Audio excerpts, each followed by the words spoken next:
Bonjour à tous, je suis le docteur Takamomela, chirurgien dentiste.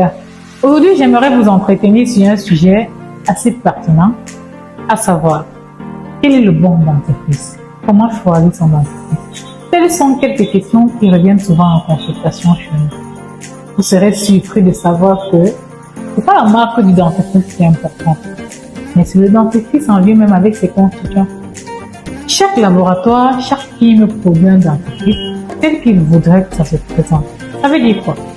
Il y a des éléments actifs dans le dentifrice.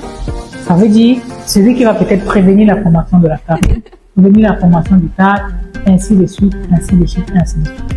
Il y a des éléments qui vont aider ces entités à être ensemble sur le plan chimique et il y a d'autres qui vont relever le goût de votre dentifrice. Cela ne vous intéresse pas parce que c'est chaque firme qui décide de ce qu'elle voudrait pour son dentifrice.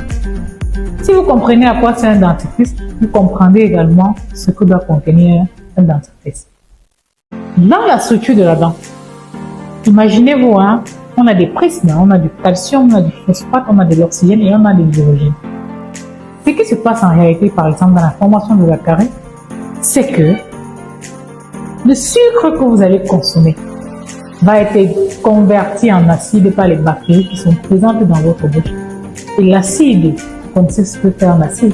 L'acide va donc détruire la liaison entre l'oxygène et l'hydrogène. Et ceci va aboutir à ce qu'on appelle la carie dentaire. Donc, le dentifrice vient donc permettre la prévention de ce problème. Il apporte un élément nouveau qu'on appelle le fluor. Pour ceux qui ont fait un peu de chimie, le fluor c'est un halogène, deux, le fluor c'est l'élément le plus électronégatif. Le fluor qui est contenu dans le dentifrice va venir donc se lier à l'oxygène. Et pour ceux également qui ont fait de la chimie, vous savez que la liaison entre le fluor et l'oxygène est la liaison la plus forte. Ça veut dire que l'acide ou alors la bactérie ne pourra malheureusement ou alors heureusement pas la rompre. Donc vous devez rechercher dans votre dentifrice ce qu'on appelle du fluor. Il est exprimé généralement dans les dentifrices sous forme de particules par million. Donc certains mettront par exemple en bas 1150 ppm, 500 ppm. Ça signifie quoi?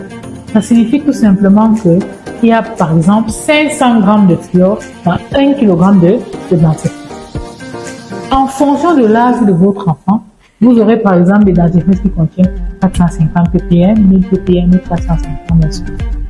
Je propose que vous vous référiez toujours à votre chirurgien dentiste qui vous aidera à choisir le dentifrice adapté à votre âge. Merci.